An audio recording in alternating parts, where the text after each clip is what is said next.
Good day, class. So I hope you are doing great today. So this lecture is we cover the week 1 discussion for our midterm. For those who attended the face-to-face class, this will be a redundancy. And for those who don't, so this will cover the entire lecture for the week 1. On our prelim discussion, we've discussed different structural members that made up of an aircraft. That an aircraft is designed for safe operation for its airworthy capability. So, ano yung kino-consider na para matawag si aircraft natin na airworthy? So, a part of it is yung kanyang structural integrity. A part of structural integrity is the considerations of loads and cyclic stresses. In designing an aircraft and in construction, every square inch of the wing, fuselage, and every bit of the structure, example, the ribs, spars, and even each metal fitting, an example, and even in the most specific and tiniest component that made the aircraft, example, fasteners, is considered to carry loadings and stresses. So more of this, ano naman yung ginagamit na analysis or test in determining the structural stresses and loading that is expected na ma-experience ng ating aircraft in its normal operation. Okay, so the test that determine the loads and stresses is called stress analysis. It is also called SSA or stress strain analysis. So although this stress analysis, the SSA is for the aircraft engineer, the stress analyst to their job for to do this. So it is important that AMT, the Aviation Maintenance Technician, understand and have knowledge and appreciation these stresses and loading. Kasi po itong mga amount ng load factor po ay nakita nyo sa manual. Bakit importanteng malaman ni AMT to? Kasi kahit hindi tayo engineer, importanteng meron tayong knowledge with this kasi tayo po yung magme-maintain ng aircraft. Tayo po yung magsasagawa ng mga maintenance tasks and procedure. And it is our job to not to alter the airworthy design nung aircraft. Kasi ilalabas po yan ni manufacturer na airworthy. So, ang task natin to maintain the airworthiness of the aircraft. So, and avoid, so lagi kong pinapaulit-ulit, no, para si sir ay sirang plaka. No? Kasi it is important na iwasan to, improper repair or maintenance error. Kasi itong mga task na to ang magpapa-alter or nag-a-alter ng ating airworthy design ng ating aircraft. Take note that yung ating aircraft po ay calculated every square inch nung part nun in consideration sa loads and stresses. Okay, so and keep in mind that the term stress and strain ay different. Magkaiba po sila, hindi po sila mapagpapalit, no? When we talk about stress, we are talking the internal resistance or counterforce ng material na nag-o-oppose ng deformation. When we talk about strain naman po, so ito yung degree of deformation ng material na naka-experience ng stress. When the material is subjected to a load or force, that is material is deformed regardless of how strong the material is or how light the load is. Okay, example, no? So, bending stress. So, meron siyang point of deformation or meron siyang degree of deformation. So, ang tawag dun sa point na yon or degree of deformation na yon ay strain. And ang tawag naman dun sa external force na nag-cause ng deformation na yon ay stress. Okay. So, take note that stress po ay pwede mag-lead sa permanent deformation. So, yun po yung ating iniiwasan during our engineering and construction ng ating aircraft. Kaya dapat importante na take in consideration na very effective yung stress analysis na gagawin. And meron tayong amount or value ng load factor. Kasi yung value na yun yung ating magiging considerations, how strong or how high the structural integrity ng ating specific structure ng aircraft. Okay. So example, So, makikita nyo po dyan yung consideration ng strain. So, ito ay part ng stress strain analysis. So, makikita nyo dito, may mga elastic strain, plastic strain. So, itong mga to ay mayroong computation. So, ito pong makikita nyo sa screen ay for your visual lang, no? So, wala tayong gagawin computation with this stress analysis. So, gaya ng pangako ko sa inyo. So, ang gagawin lang natin computation in this subject is yung part ng load, no? So, how to compute limit load, how to compute ultimate load, and the normal operating load. And importante na alam lang natin yung term na stress and strain, no? Important po yun. Okay, so si stress analysis po ay kinakonduct ng isang certified stress engineer through the help of stress analyst. So anong ginagamit na equipment para dito sa stress strain analysis? Ang tawag po dun ay, in general, stress strain equipment. So when we are dealing a large part ng structure ng ating aircraft, we will be using syempre large stress strain equipment with 1,000 of sensors and mga hydraulic cylinders and actuator. Bakit may mga hydraulic cylinders and actuators, sir? Kasi po, sinasimulate during stress analysis dito yung mga operation na masasubject yung aircraft natin kapag na-release na siya sa market. Okay, so si SSA or yung ating stress strain analysis ay pwede ding tawaging aircraft fatigue testing application. Bakit, sir, may kasamang term na fatigue? Kasi po, nabanggit ko kanina, during stress analysis, mag-i-impose tayo ng mga loads and stresses na may experience ng ating aircraft sa actual operation, sa ating real operation ng aircraft kapag nalabas na siya sa market, nasa customer na. So, bakit importante gawin yon? Kasi po, para meron tayong simulation as we go on in gathering the data, no, yung mga load factor. So, para magkaroon tayo ng improvement or adjustment do sa aircraft. Para ma-determine natin, yung aircraft natin, yung structures ng aircraft na to, ay kaya niya masustain yung ganitong value ng pressurization and depressurization. And for example, itong aircraft na to during turbulent or excessive vibration, kaya niya masustain yung ganitong load factor. So, kaya po, ang tawag sa kanya, aircraft fatigue testing application / stress strain analysis / stress analysis. Okay. So, let's go back dun sa stress and strain. So, makikita nyo po sa visual na yung external force ay yung stress. And yung strain po ay yung makikita nyong umiilaw. Kasi po, siya po yung degree of deformation. Okay, so I hope malinaw, no? So, heads up, magbibigay po ako ng isang feedback form after this lecture, no? So, you are free to input there your topics na gustong balikan and curious question, you can input there. Okay. So, part ng stress analysis, kaubuan itong tinatawag na full-scale fatigue testing. So, si full-scale fatigue testing po ay ginagawa last. So, for example, sa Airbus A350, yung kabuuan ng stress analysis po ay it took them 7 years para mailabas yung Airbus A350. Okay, so balik tayo dito sa full-scale fatigue testing. So again, ito po ay ginagawa last. Sa full-scale fatigue testing, na-assembled na lahat. So buo yung fuselage, nakakabit na yung mga aircraft system, nakakabit na yung ating wings, nakakabit na yung ating landing gears, nakakabit na yung ating empennage. So, okay. So makikita nyo po sa visual ay F-18 during full-scale fatigue testing.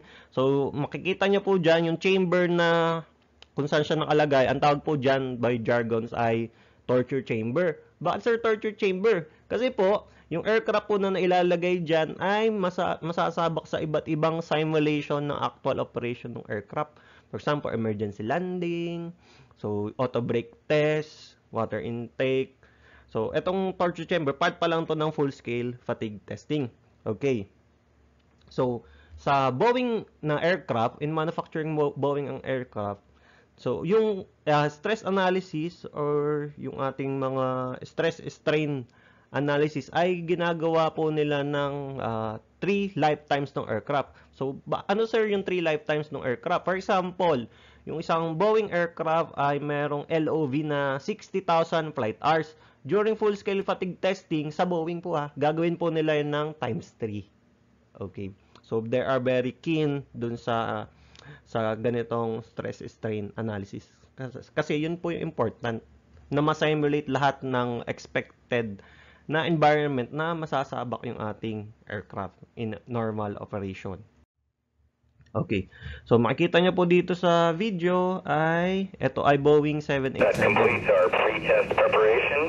Though it's strapped inside a metal cage, the 787 Dreamliner is about to taxi out to the runway for its first flight. So, ito po ay ginawa nung By conducting this takeoff, Boeing engineers start fatigue testing of the 787, a long and grueling process that puts the plane through more than 100,000 simulated flights. Essentially, what we're trying to do is match the damage that an airplane would see over its lifetime.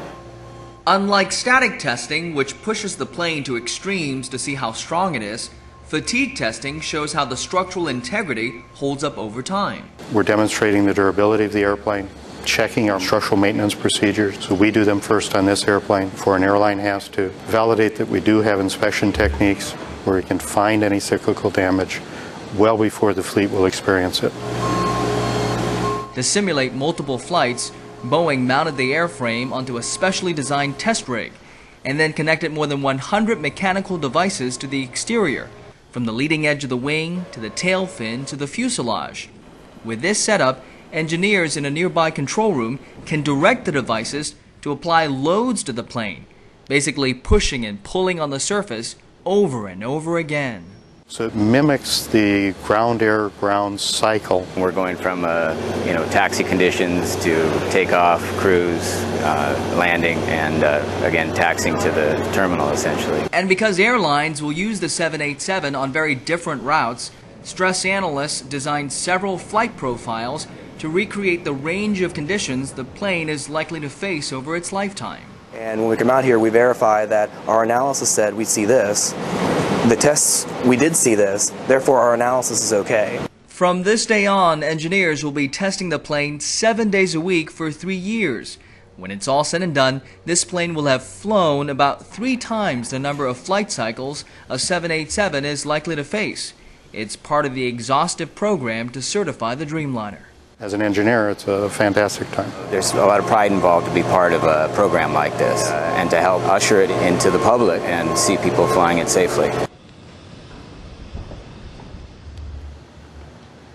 Okay, so nakita niyo po ay yung full-scale fatigue testing ng Boeing 787.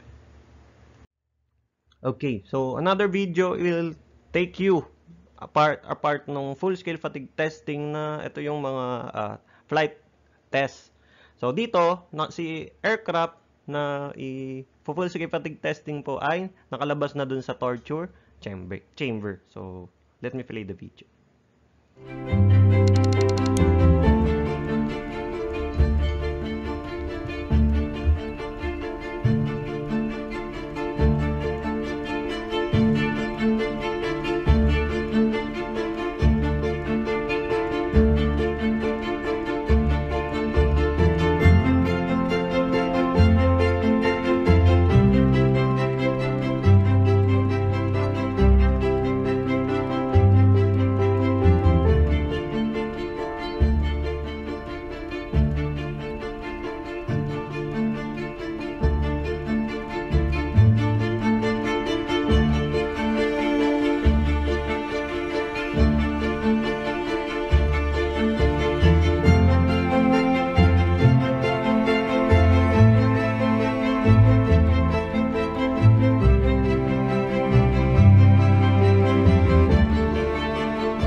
Okay, so ang napanood nyo po ay sa full-scale fatigue testing ng Bombardier, no?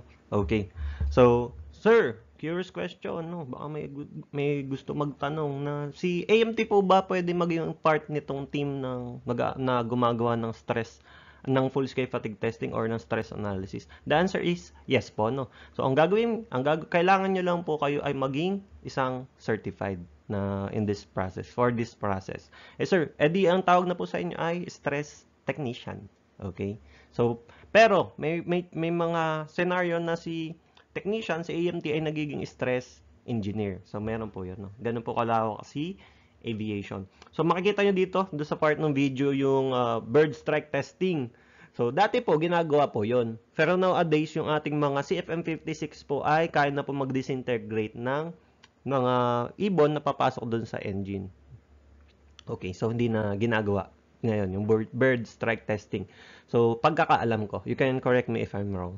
Okay, next yung sa auto brake or yung brake testing, yung po ay galing sa max na engine power and from the minimum, papunta sa minimum. Okay, so next. So, may highlighter. Okay, full-scale fatigue test simulate various operating situation ng ating aircraft structures, kabuuan po. Okay, example, landing, take-off, pressurization, and depressurization ng cabin. Pati po yung mga operational check and functional check ng ating aircraft system ay sinasimulate po dito sa full-scale fatigue test. Okay, so dito rin sinasubject din yung ating aircraft sa various dynamic changing na environment.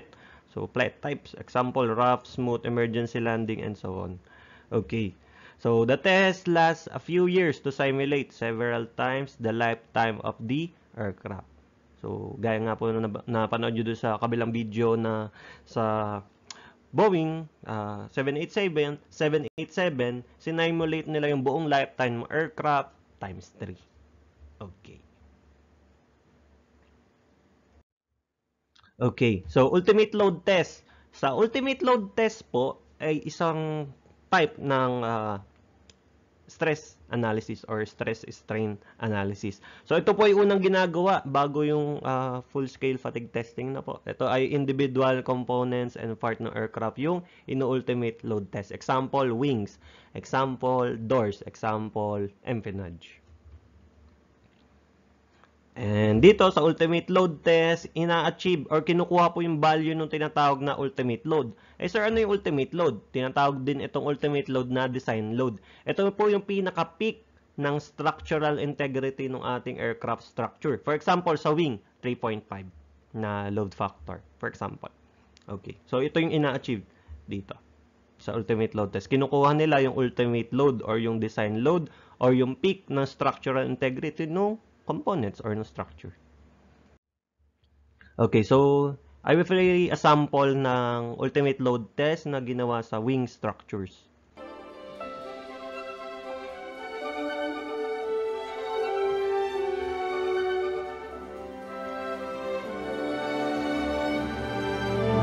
We have in front of us more than 2,500 tons of steel. This is the cage of the bird.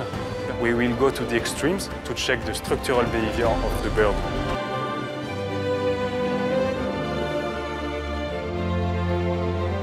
We have more than 5.2 meters displacement.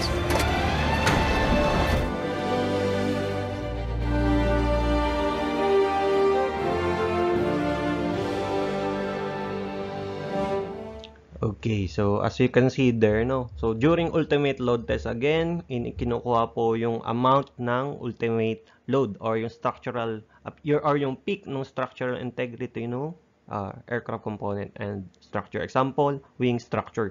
And during this ultimate load test, sinasadya po na makuha yung breaking point. Ano yung breaking point? Ito po yung point of breaking. Ito yung time na ito yung scenario na yung ating structure ay makaka-experience ng mga detachment, fractures, crack. And during ultimate load test, ginagawa po yun. Okay. So ultimate load test, apply the limit load of the wing times the safety factor. So safety factor na load LF ay i-discuss natin as we go on. Ano ba tong safety factor? Yes po, meron safety factor na limit na tawag. Okay, for example, 3.5 yung ating, where's the pen? Okay, 3.5 yung ating ultimate load. So UL na lang po ilalagay ko, no? During this ultimate load test, tinatimes pa yan ng 1.5. So, ibig sabihin, sasadyain na mag-break yung mga structures ng wings during ultimate load test kung siya yung in-ultimate load test. Bakit, sir? Para po ma-ensure na kailangan ba natin mag-adjust ng structural integrity, mag-improve ba tayo ng materials, mag-improve ba tayo ng attachment. So, yun yung itinetake in consideration during this ultimate load test. Hindi lang po si wings to, pwede rin sa doors gawin, pwede rin sa empennage.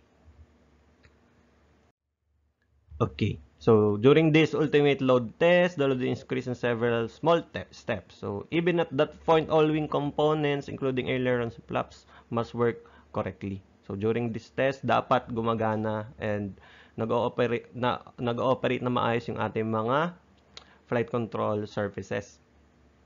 Okay, in some cases, the load is increased beyond the ultimate load, which is normal po na ginagawa during this ultimate load test. So the wing fractures to make sure that it is not heavily built. So ito yung isa pang kino-consider na hindi siya sobrang heavily built. Bakit? From the word itself. So mabigat, no? Pag heavily built yung structure, mabigat po 'yan. So tinetake in consideration po to, binabalance dito yung strength to weight ratio. Okay, another test part ng stress strain analysis is yung component testing. During component testing, so specific component ng aircraft ay inilalagay po ay sinasabak dito sa test na to, and sinasimulate yung various operation na ini-expect na matatanggap niya during normal operation. So, sinasimulate dito, for example, si doors. So, or yung ating window, sinasimulate siya sa different cyclic loads and stresses as part nitong stress strain analysis. So, makakuha sila ng data. So, ano yung amount nung load factor na kaya niyang i-sustain. Or, kung hindi niya kayang i-sustain, magkakaroon tayo ng improvements dun sa structure. Okay, so makikita nyo dito, component testing. Ito po ay Gulfstream na aircraft. Okay, Gulfstream. Okay. So, fuselage, sinasalang po siya sa stress analysis and itong component testing. And another one is yung empennage. So, Gulfstream to. Paano mo, sir, nalaman? So, T-tail shape empennage. Okay. Okay, so in component test, the expected loads and of multiple times of the lifetime aircraft are simulated. So, example, doors, wings, empennage. Okay. So, component testing replicate the loads for real flight or yung mga actual operations ng aircraft. This ensures that all components by themselves can withstand the expected lifetime loads before they are assembled for the full-scale fatigue testing. Okay, next, material testing. So, si material testing, tinatawag din po siyang coupon. Coupon testing. Coupon testing. Eh sir, ano naman tong coupon? So, si coupon po ay refers to the specific material na bumubuo sa isang component or sa structure. For example, nito ay yung ating composite. So, part ng composite, for example, Kevlar. So, specific material. So, ginadaan sa stress analysis. And sinasalang sila sa various simulation ng cyclic loads and stresses. And alam nyo ba, example nito yung sa Kevlar. Si Kevlar po ay, by its composition, ay nadidisintegrate kapag natatamaan and na-expose na matagal sa UV ray. So, paano nila yun nalaman, sir? During material testing. Eh, sir, bakit yung mga Kevlar ngayon? Yes po, ginagamit pa rin si Kevlar. Specifically yung 67, Kevlar 67. So, paano naman, sir, na ginagamit pa rin siya normally these days, itong Kevlar as part ng ating composite structure sa aviation? So, ang ginawang solusyon, itinitreat itong Kevlar para na some special treatment na i-discuss natin as we go on along sa discussion. Eh sir, ba't di mo sabihin? Para may konting curiosity, may boost of curiosity na. Okay, so we'll tackle more deep to that. Okay, so, sir, paano naman na-test na kaya nang i-sustain nung Kevlar na itinreat yung UV ray. So, dinadaan po ulit sa material testing. So, ganun yung ka-important itong material testing. So, bago ilagay yung specific material sa isang component, sa isang structure, sila po ay tinetest nitong material testing. So, again, ito po ay stress analysis. So, wag kakalimutan tong coupon. Kasi po, itong coupon po ay makikita nyo sa ibang article or sa even in aircraft maintenance manual or the manual itself. Okay.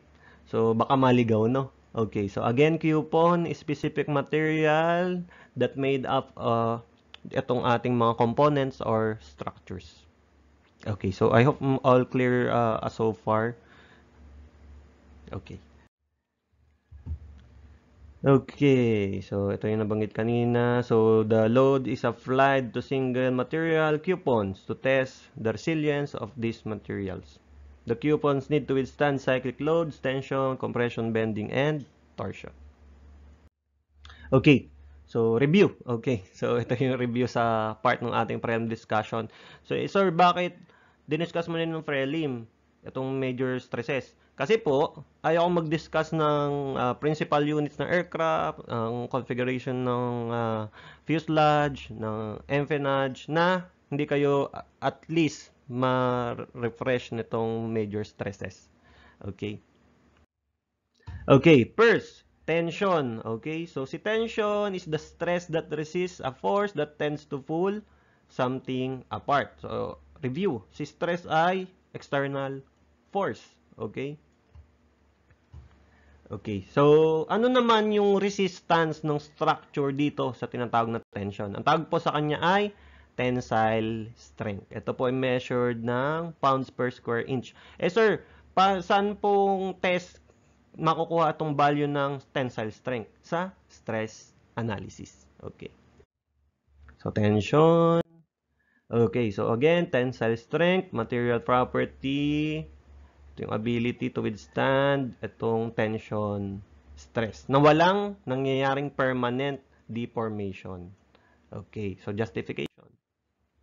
Okay, so material, experience, tension, stress, meron siyang tensile strength. Okay, so makikita nyo dito sa visual presentation, walang nangyaring permanent deformation. Kasi nga, meron siyang tensile strength. Okay, so I hope malinaw, no? Okay. Okay, next example. So, during attaining the takeoff speed, so sa aircraft natin, syempre may forward motion, may thrust. So, meron siyang internal resistance, itong tensile strength, dun sa stress na, dun sa tension. Okay. And another one is yung ating kabaliktaran ni thrust, si drag. Kaya nagkakaroon ng tension, nagkakaroon ng pulling apart sa structure. Sir, bakit hindi napuputol? Bakit hindi nagbe-break? Hindi nagka-crack? Kasi po, meron tayong tensile strength. So, I hope malinaw, no? Okay, next. So, compression. So, is the stress that resists a crushing force. Okay. So, ano naman, sir, yung tawag sa resistance ng structure or ng material sa compression stress? Ang tawag po doon ay compressive strength. Okay, compression again. So, stress that tends to shorten or squeeze aircraft parts. Okay, so compression. So, ini-squeeze papunta sa middle. Okay, example. During landing. So, makaka-experience yung ating, hindi lang yung landing gear po ha. So, makaka-experience yung kabuuan ng ating aircraft structures ng compression stress. As you can see to the visual presentation, no?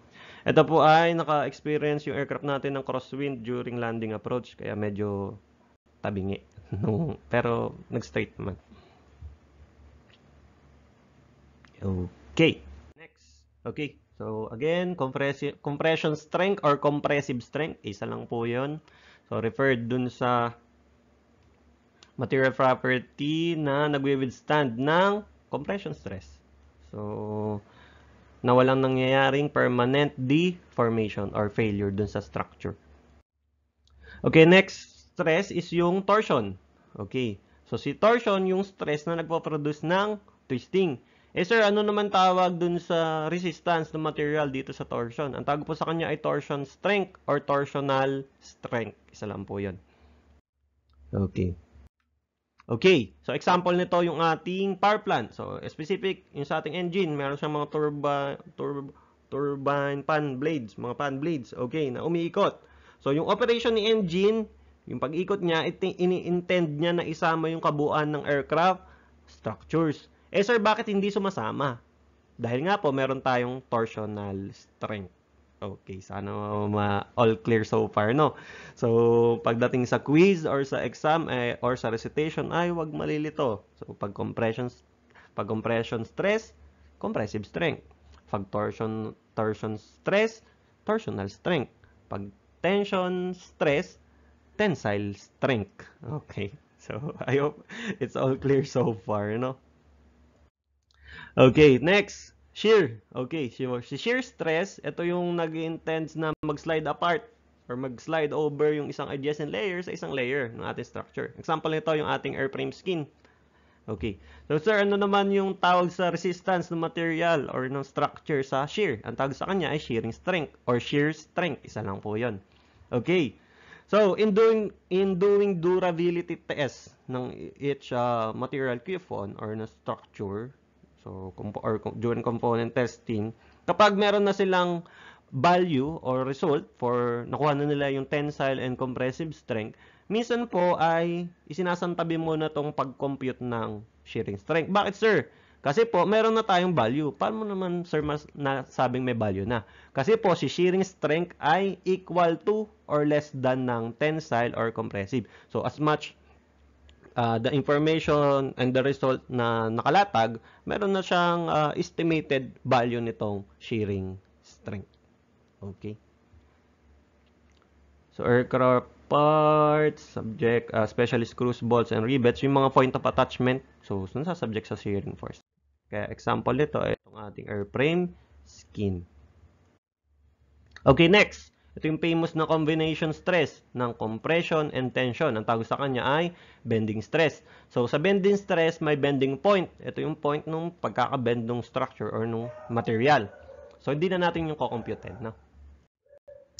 Okay, so, nangyayari yung tension dun sa top ng ating wings. For example, ng bending stress. So, yung compression naman sa bottom. Okay. So, as you can see sa visual, so ganyan po yung intended na movement ng pakpak to flutter. Eh bakit sir hindi ganyan yung nangyayari? Kasi nga po meron na tayong mga resistance, meron na tayong strength ng ating material, ng ating structures. So, anong nangyayari na lang po, meron siyang ito normal during normal operation ng ating wing, ang nangyayari po ay rib pitch. Rib pitch, so RP na lang po ilalagay ko, no? Okay.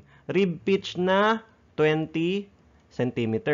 So, ano yung rib pitch? Ito po yung pag-ascend ng ating wing structure na 20 cm. Yung parang siya ay hindi naman pumapaltek. Yung parang dynamic na umaangat then bumabalik. Ang tawag doon ay rib pitch. So, again, hindi na siya nagpa-flutter, kagaya ng mga nakikita nating kagaya nitong kaninang visual. So, siya na lang po ay nagkakaroon ng rib pitch na 20 cm. So, ito yung normal. Ito yung normal. So, more of it, kapag mas mataas dyan, so, abnormal condition na po yun. There's something wrong na dun sa structures. Okay, so, I hope clear, no? Hindi na nagpa-flutter yung wing. Nagkakaroon na lang ng rib pitch during normal operation na 20 cm. Okay. So, during our prelim discussion and some part nitong ating unang discussion sa midterm, so, diniscuss ni sir na during engineering side, so, sa manual, may makikita tayong For example, longerons. Siya lang ang sa engineering side po ito, no? Design siya para tumanggap ng bending and tension. Pero, during operation ni aircraft, so, hindi na po ganon yung scenario, no? So, wala nang specific stress sa specific part during, again, operation ng ating aircraft. Kasi po, si aircraft natin, nagmamaneuver. Napupunta siya sa various altitude, dynamic changing ng attitude, dynamic changing na environment, and operation.